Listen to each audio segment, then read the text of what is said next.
Also breaking this afternoon, a 17-year JSO veteran faces charges for allegedly using law enforcement databases to release information about someone in Georgia. Okay, so complicated kind of situation here, but Sergeant Tamara Hardin on unpaid administrative leave until she ultimately would be fired. Our Renata Gregorio joining us live now.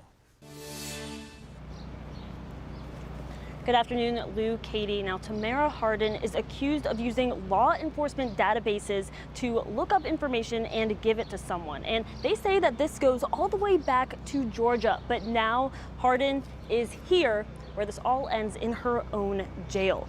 43-year-old Hardin is on unpaid administrative leave until she is fired, says JSO Undersheriff Pat Ivey.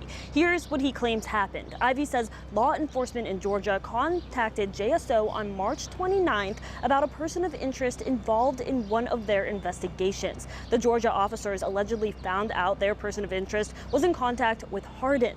They claim that Hardin was using her access to law enforcement databases to release information to the person in Georgia. Ivey says that person was asking if they were wanted by law enforcement, and Hardin was running their name through law enforcement databases. Hardin faces 2 third-degree felony charges, 1 count of disclosure of confidential criminal justice information, and 1 count of offense against computer users.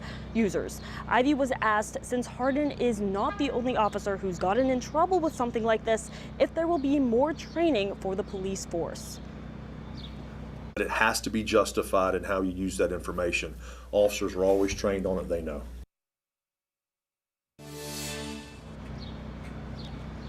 This is the second arrest by JSO of one of its own in as many weeks. Just last week, a different officer was arrested for allegedly hitting a handcuffed man. As for Hardin, her court hearing is set for Wednesday, tomorrow at 9 a.m.